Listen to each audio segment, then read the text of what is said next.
কোনো কিছু বোঝাতে গেলে পাহাড় দিয়ে বোঝাতে হয়। অভিযোগের পাহাড়, অন্যায়ের পাহাড়, দুর্নীতির পাহাড়। পৃথিবীর উচ্চতম শৃঙ্গ হলো মাউন্ট এভারেস্ট।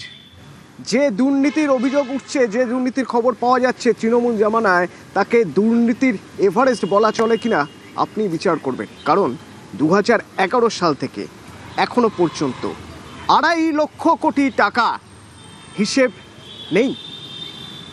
কেন্দ্র দিয়েছে 2.5 লক্ষ কোটি, প্রায় 2.5 লক্ষ কোটি টাকা, যার কোনো হিসেব নেই। কেন বলছি হিসেব নেই? সরাসরি আবির আছে আমার সঙ্গে। আবির, যে টাকা কেন্দ্র দেয় সামাজিক প্রকল্পে, বিভিন্ন প্রকল্পে রাজ্যকে বিভিন্ন খাতে খরচ করার জন্য, সেই টাকার তো একটা হিসেব দিতে হয়। সেই হিসেব কি দেওয়া হয়নি? কেন বলা হচ্ছে যে 2.5 লক্ষ কোটির দুর্নীতি হয়েছে 2011 থেকে এখনো পর্যন্ত?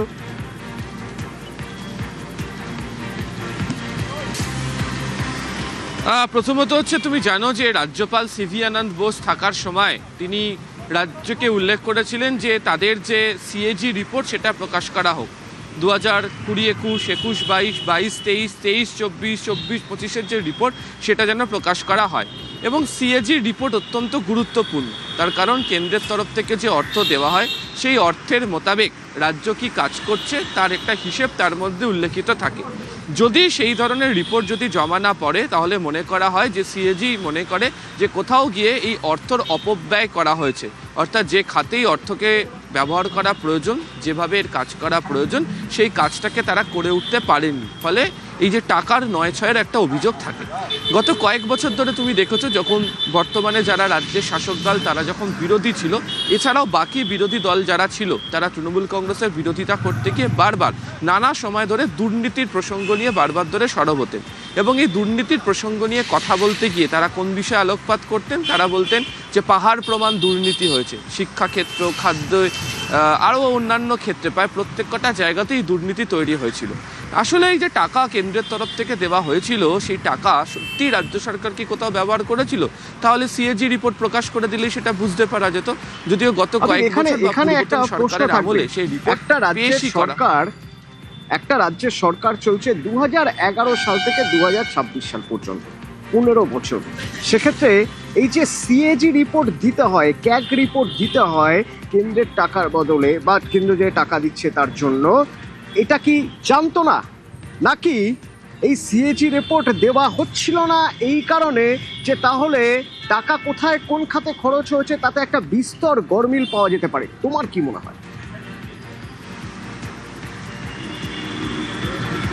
দেখো, প্রথমত হচ্ছে যে প্রশাসনিক আধিকারিকরা যারা রয়েছেন তারা তো নিশ্চয়ই গোটা বিষয়টি সম্পর্কে অবহিত ছিলেন, তো তারা জমা দিচ্ছিলেন না কেন? তার কারণ হচ্ছে যে অভিযোগটা এর আগে বিভিন্ন সময় রাজনৈতিক দলগুলো তুলেছিল। একটা ফান্ডের টাকা অন্য ফান্ডে নিয়ে যাওয়া হয়েছে, অন্য ফান্ডের টাকা অন্য একটা সামাজিক ক্ষেত্রে ব্যবহার করা হয়েছে। এই প্রশাসনিক করিডোরের মধ্যে বা প্রশাসনিক ক্ষেত্রের মধ্যে টাকার যে নয়-ছয়ের যে অভিযোগ তারা বারবার ধরে তুলছিল। এই বিধানসভার যে অধিবেশন শুরু হয়েছে, সূত্রের খবর রাজ্য সরকারের তরফ থেকে প্রস্তুতি নেওয়া হচ্ছে যে সিএজি রিপোর্ট তারা প্রকাশ করবে। এবং যদি সিএজি রিপোর্ট তারা প্রকাশ করে, বলাই বাহুল্য যে গত কয়েক বছর ধরে এই টাকার আসলে কি খাতে ব্যয় হয়েছে, কোথায় খরচা হয়েছে, তার সম্পূর্ণ হিসাবে একটা হিসেব বা তথ্য জমা পড়ে যাবে। এবং তখনই বুঝতে পারা যাবে যে অভিযোগটা তোলা হচ্ছিল দুর্নীতি নিয়ে, সেটা কোন জায়গা পর্যন্ত ছুঁয়ে গেছে। ধন্যবাদ আবির। আমার সঙ্গে নিউজরুম থেকে কমলিকা আছে। কমলিকা, আমরা দেখেছি যে লোকসভা ভোটের আগে, বিধানসভা ভোটের আগে তৃণমূলের প্রচারের একটা বড় অস্ত্র ছিল বঞ্চনা, কেন্দ্রীয় বঞ্চনা। কেন্দ্র বঞ্চনা করছে, কেন্দ্র টাকা দিচ্ছে না, তার জন্য সামাজিক প্রকল্পমূলক কাজগুলো আটকে রয়েছে। এবং তৃণমূলের একেবারে তৃণমূল স্তরের নেতারা পর্যন্ত প্রচারে একই কথা বলে গিয়েছেন। কিন্তু আবিরের কথা শুনে তো মনে হচ্ছে যে টাকা তখনই কেউ দেবে যখন সেই টাকার হিসেব পাওয়া যাবে। এই সরকার তো হিসেব দেয়নি। সেটাই নিয়ম গোটা ভারতবর্ষে।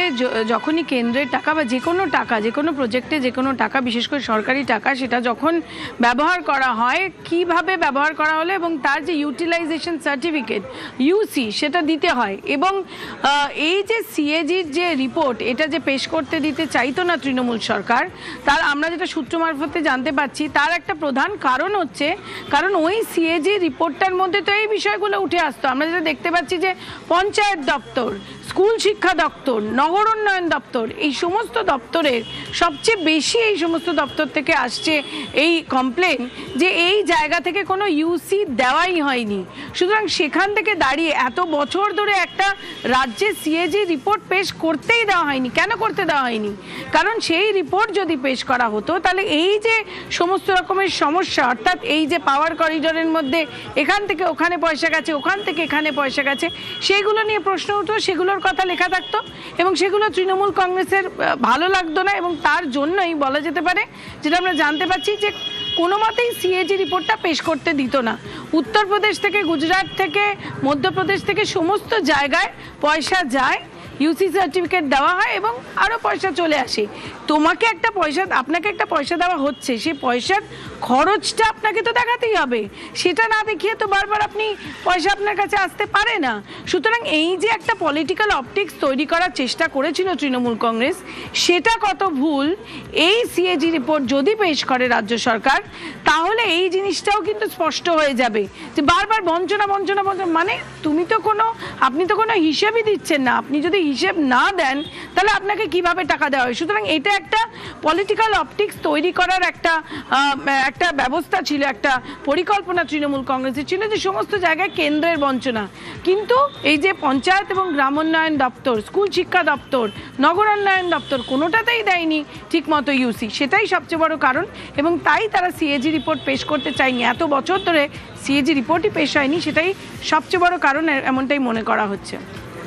এবং কমলিকা, এই একটা পলিটিক্যাল অপটিক্স যেমন যে কেন্দ্রের বঞ্চনার শিকার রাজ্য, তেমন আরেকটা পলিটিক্যাল অপটিক্স তৈরি করার চেষ্টা হয়েছে বারবার। তা হলো কেন্দ্রের বিজেপি সরকার ফেডারেল স্ট্রাকচার মানে না, যুক্তরাষ্ট্রীয় কাঠামো মানে না।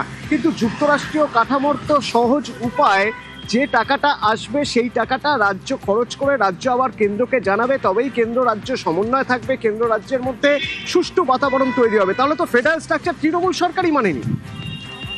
বহুবার এমন হয়েছে যে কেন্দ্র সরকারের থেকে টাকা রিলিজ করে দেওয়া হয়েছে, সেই টাকার যে ব্যবহারের, যে কিভাবে ব্যবহার হয়েছে তার যে ডকুমেন্ট, যেটা ইউসি বলে, সেই জিনিসটাই তারা দিতে পারেনি এবং বহুবার বহু জায়গায় টাকা তাদের এই দোষে আটকে রাখা হয়েছে। এখন সরকার পরিবর্তন হয়েছে এবং এই এক মাসের কিছু বেশি সময়, এই এক মাসের মধ্যেই আমরা দেখতে পাচ্ছি যে কতটা টাকা চলে আসছে এখানে এবং এই সরকারকেও সেই ইউসিটা দিতে হবে।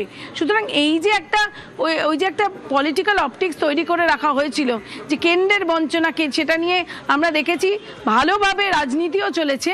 তার পেছনের যে কাহিনীটা, সেটা কিন্তু এই সিএজি রিপোর্ট যদি সামনে আসে তাহলে আরো ভালো করে বোঝা যাবে। ধন্যবাদ কমলিকা।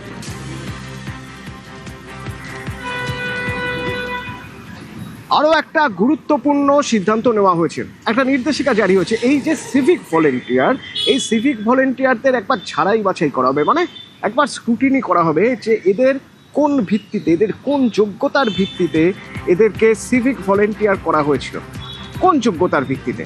তিনটে জায়গা খতিয়ে দেখা হবে। প্রথমত, কোনো রাজনৈতিক সুপারিশ ছিল কিনা। দ্বিতীয়ত, গত 2 বছর এদের কাজের কি রিপোর্ট, সেটাও দেখে নেওয়া হবে। 3 নম্বর, ধর্মের ভিত্তিতে সিভিক ভলেন্টিয়ার নিয়োগ করা হয়েছিল কিনা। আমার সঙ্গে অমিত আছে সরাসরি। অমিত, যৌক্তিকতা বোঝার চেষ্টা করব, কেন এই 3টি বিষয়ের উপর জোর দেওয়া হচ্ছে, কেন একটা রাডারের মধ্যে ফেলা হচ্ছে, কেন এইরকম নির্দেশিকা যেখানে ছাড়াই বাছাই করার কথা বলা হচ্ছে, যে সিভিক ভলেন্টিয়ারদের নিয়োগ কিভাবে হয়েছিল বা সিভিক ভলেন্টিয়ারদের কাজের খতিয়ান দেখতে হবে। পূর্বতন সরকারের আমলে, অর্থাৎ গত 15 বছর ধরে যে সমস্ত সিভিক ভলেন্টিয়ার নিয়োগের যে প্রক্রিয়া হয়েছে, সেখানে বিভিন্ন ক্ষেত্রে অভিযোগ উঠেছিল যে কারো সুপারিশের সিভিক ভলেন্টিয়ার নিয়োগ হয়েছে, কোনো নেতা কাউকে পাঠিয়েছে, তাকে সিভিক ভলেন্টিয়ার হিসেবে নিয়োগ করা হয়েছে। এমনকি শিক্ষাগত যোগ্যতা নেই, সক্ষমতা নেই, অর্থাৎ পুলিশের সিভিক ভলেন্টিয়ার কাজ করার ক্ষেত্রে যে বডি ফিটনেস দরকার বা যে সক্ষমতা দরকার, সেই সক্ষমতা নেই, কিন্তু কোনো নেতা সুপারিশের ভিত্তিতে কাউকে সিভিক ভলেন্টিয়ার করে দেওয়া হয়েছে। একই সঙ্গে নথি জাল করে সিভিক ভলেন্টিয়ার নিয়োগ হয়েছে। এই সমস্ত অভিযোগ বারবার উঠেছে বিগত সরকারের আমলে। সেই বিষয়টাতেই ঝাড়াই বাছাই করে নিতে চাইছে বর্তমান সরকার। সেক্ষেত্রে জেলা শাসক, পুলিশ সুপার এবং একজন অবসরপ্রাপ্ত ম্যাজিস্ট্রেটকে দিয়ে একটি রিভিউ কমিটি গঠন করা হয়েছে সেই প্রতিটি জেলার ক্ষেত্রে, এবং তারা যে সমস্ত সিভিক ভলেন্টিয়ার বিভিন্ন জেলাতে বিভিন্ন থানাতে কর্মরত রয়েছে, তারা কবে থেকে কাজ করছেন, তাদের ওয়্যার অ্যাবাউট তার ইতিমধ্যে তারা খতিয়ে দেখবে। 90 দিনের মধ্যে এই প্রক্রিয়া শেষ করা হবে। সেক্ষেত্রে তার কী দেখা হবে, গত 2 বছর ধরে একজন সিভিক ভলেন্টিয়ার কাজ করছেন যে থানাতে, সেই থানায় তার বিরুদ্ধে কোনো রকম অভিযোগ উঠেছিল কিনা, বা কোনো স্বজন পোষণের কোনো অভিযোগ উঠেছে কিনা, বা কোনো ঘুষ নেওয়ার অভিযোগ উঠেছে কিনা সেটা দেখা হবে। কোনো রাজনৈতিক নেতার ছত্রছায়ায় তার বেড়ে ওঠে কিনা, বা কোনো রাজনৈতিক নেতার সুপারিশে তার চাকরি কিনা সেটা দেখে নেওয়া হবে। এবং একই সঙ্গে তার শিক্ষাগত যোগ্যতার মাপ, তার সক্ষমতা, অর্থাৎ সিভিক ভলেন্টিয়ার হিসেবে কর্মরত কাজ করার ক্ষেত্রে তার বডি যে ফিটনেস সেটা রয়েছে কিনা, এই বিষয়গুলো দেখে নেওয়া হবে। এমনটা কিন্তু রাজ্য স্বরাষ্ট্র দপ্তরের যে বিজ্ঞপ্তি জারি করা হয়েছে সেখানে কিন্তু এই মর্মে নির্দেশিকা জারি করা হয়েছে। তবে তোমাকে জানিয়ে রাখবো, সেখানে স্পষ্টত উল্লেখ করা হয়েছে যে যারা এই মুহূর্তে বর্তমানে কর্মরত রয়েছে কাউকে ভয় পেতে হবে না বা আতঙ্কিত হওয়ার কিছু নেই। সরকার এই পদ্ধতির মাধ্যমে সমস্ত সিভিক ভলেন্টিয়ারের তথ্য তারা যাচাই করে নিতে চাইছেন, কারণ অতীতে বিভিন্ন সিভিক ভলেন্টিয়ারের বিরুদ্ধে যে অভিযোগগুলো উঠেছে সেই অভিযোগগুলো যাতে এই সরকারের আমলে কোনো সিভিক ভলেন্টিয়ারকে ঘিরে সেই ধরনের কোনো অভিযোগ না ওঠে, সেই কারণেই কিন্তু এই প্রক্রিয়া, এমনটা কিন্তু নবান্ন সূত্রে বা রাজ্য স্বরাষ্ট্র দপ্তর সূত্রে খবর। সেক্ষেত্রে 90 দিনের মধ্যে প্রক্রিয়া শেষ করা হবে। সেক্ষেত্রে আরও একবার বলব, জেলা শাসক, পুলিশ সুপার এবং অবসরপ্রাপ্ত ম্যাজিস্ট্রেটের মাধ্যমে একটা রিভিউ কমিটি গঠন করা হয়েছে। তারা প্রতিটি জেলাতে এই রিভিউ কমিটি থাকছে, তারা প্রতিটি জেলায় যারা সিভিক ভলেন্টিয়ার রয়েছে তাদের সমস্ত বিষয়গুলো তারা খতিয়ে দেখবেন, যারা বর্তমানে কর্মরত রয়েছেন। ধন্যবাদ। আমরা 2000 টাকা কেন করেছি, তার কারণ হচ্ছে আমরা সিভিক ভলেন্টিয়ার, ভিলেজ পুলিশ, আমাদের অন্যান্য যেগুলো আছেন কন্ট্রাকচুয়াল, এদের অনেক জল মিশানো, এদের যোগ্যতা নেই, অনেকেরই এডুকেশন সার্টিফিকেট ভুয়া, অনেকেই পার্টির ক্যাডার হিসেবে কাজ করেন, নিজের কাজ করেন না, অনেকেরই শারীরিক দক্ষতা নেই, অনেকের বয়সের সার্টিফিকেট ভুয়া। আপনাদের আপাতত 2000 টাকা দিয়েছি, কিন্তু একটু ঝাড়াই বাছাই হবে, এটা এখন থেকে মেন্টাল প্রস্তুতি রাখতে পারেন। সব্যসাচী দত্তর কাছ থেকে জেরা করে করে তার ফ্ল্যাটে গিয়ে সেখান থেকে 50 কেজি সোনা কেনার রসিদ পাওয়া গিয়েছিল, কিন্তু রসিদই পাওয়া গিয়েছিল মাত্র 87 গ্রাম সোনা পাওয়া গিয়েছিল। তাহলে সোনা গেল কোথায়? খোঁজ খোঁজ খোঁজ খোঁজ করতে করতে নদিয়ায় সব্যসাচীর কোনো বাড়ি নেই, কিন্তু তার ঘনিষ্ঠ একজনের বাড়ি আছে। সেখান থেকে প্রায় 3.5 কেজি সোনা উদ্ধার হলো, যার বাজার দর 4,29,00,000। আমার সঙ্গে সমীর রয়েছে। সমীর, নদিয়ার কোথা থেকে এই সোনা উদ্ধার হলো, কার বাড়ি, তার সঙ্গে এই সব্যসাচীর কি সম্পর্ক, মানে সব্যসাচীকে নিয়ে তার বাড়িতে গেলই বা কিভাবে তদন্তকারীরা, জানা গেল কিভাবে তার নাম?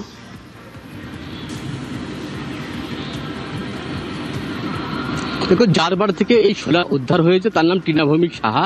তিনি নদিয়া জেলা পরিষদের তৃণমূল সদস্য এবং 2023 সাল থেকে তিনি সদস্য রয়েছেন, এবং তার বাড়ি হচ্ছে তেহট্ট থানার অন্তর্গত নাজিরপুর গ্রামে, এবং তার বাপের বাড়ি কিশোরপুর করিমপুর থানার অন্তর্গত। এবং এই টিনা ভৌমিক সাহার সাথে কিন্তু দীর্ঘদিন ধরেই সব্যসাচী দত্তের একটা ঘনিষ্ঠ সম্পর্ক রয়েছে। আমরা এবং স্থানীয় বাসিন্দারা কিন্তু বিভিন্নবার সেটা লক্ষ্য করেছেন যে নাজিরপুর এলাকায় কোনো রাজনৈতিক কর্মসূচি কিন্তু সব্যসাচী দত্ত বারবার এসেছেন, এবং সেই সূত্রে তার সাথে ঘনিষ্ঠতা রয়েছে। এবং এই সব্যসাচী দত্তকে যখন পুলিশ গ্রেপ্তার করে, তাকে জিজ্ঞাসাবাদ করে এই টিনা ভৌমিক সাহার নাম জানতে পারে, এবং নাম জানার পর গতকাল রাতে বিধাননগর উত্তর থানার পুলিশের একটি দল নাজিরপুরে আসে। নাজিরপুরে প্রথমে টিনা ভৌমিক সাহার বাড়িতে যায়, এর পাশাপাশি করিমপুর থানার অন্তর্গত কিশোরপুর, যেখানে টিনা ভৌমিক সাহার বাপের বাড়ি, তাদের বাড়িতেও যায়, এবং এই দুটি বাড়িতে তল্লাশি চালায়। দুটি বাড়িতে তল্লাশি চালিয়ে প্রায় 3.5 কেজি সোনার গয়না উদ্ধার হয়, এবং সেগুলি কিন্তু পুলিশ সিজ করে রাতেই নিয়ে চলে যায়। এবং এই ঘটনা জানাজানি হওয়ার পরে কিন্তু এলাকাটা চাঞ্চল্য সৃষ্টি হয়েছে, এবং যেটা জানতে পেরেছি এই রাজনৈতিক সূত্রেই কিন্তু এই সব্যসাচী দত্তের সাথে টিনা ভৌমিক সাহার পরিচয়, এবং সেই সূত্রেই কিন্তু তার বাড়িতে পুলিশের আগমন। নদিয়া জেলা পরিষদ সদস্য, একজন নদিয়া জেলা পরিষদ সদস্যের কত টাকা হতে পারে? এই যে টিনা ভৌমিক সাহা, তার ব্যাকগ্রাউন্ড, মানে আজকে তিনি নদিয়া জেলা পরিষদের সদস্য, তিনি সব্যসাচী ঘনিষ্ঠ, হ্যাঁ, কিন্তু শুরুটা কোথা থেকে?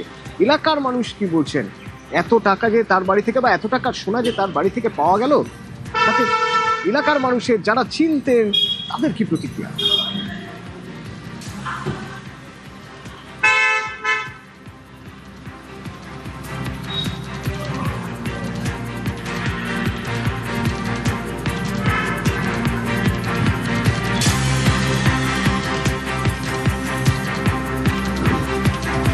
সমীরকে আমার কথা শুনতে পাচ্ছ?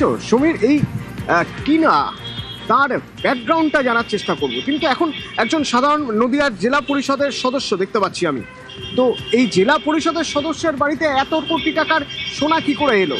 তার আশপাশে যারা রয়েছেন, আত্মীয় স্বজন যারা তাকে দেখেছেন এতদিন ধরে, তারা কি বলছে? দেখো, এই টিনা ভৌমিক সাহার উত্থান কিন্তু 2018 সালের পর থেকে।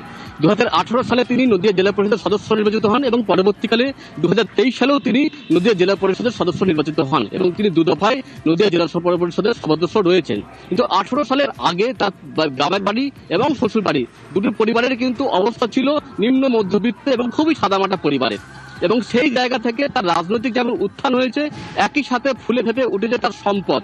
তার কারণ নাজিরপুরে যে বাড়িতে আগে থাকতেন সেই বাড়িটা কিন্তু অট্টালিকার চেহারা নিয়েছে, পাশাপাশি একটি লজ রয়েছে, গেস্ট হাউস, এবং এর পাশাপাশি নাজিরপুর বাজারে রয়েছে তার একটি রেস্টুরেন্ট, এছাড়া বেশ কয়েকটি ফ্ল্যাট রয়েছে বলে কিন্তু শোনা যাচ্ছে। এবং এর পাশাপাশি তার যে বাবার বাড়ি, সেটা সাদা মাঠে বাড়ি ছিল, সেটা কিন্তু রাজপ্রাসাদ হয়েছে এবং দুটো পরিবারে কিন্তু ফুলে ফেপে উঠেছে। এবং এটা নিয়ে কিন্তু সাধারণ মানুষের মধ্যে সন্দেহ দানা বাঁধছিল যে কিভাবে এই কয়েক বছরের মধ্যে এত প্রভাব প্রতিপত্তি এবং এত সম্পদ তার হয়ে উঠলো। এবং এর পাশাপাশি তৃণমূলের জমানাতে কিন্তু আমি একবার বিধানসভার ছবি দেখতে চাইবো। বিধানসভায় উত্তেজনা কি হয়েছে? বিধানসভায় কি হয়েছে জানবো। বিধানসভায় উত্তেজনা হঠাৎ করেই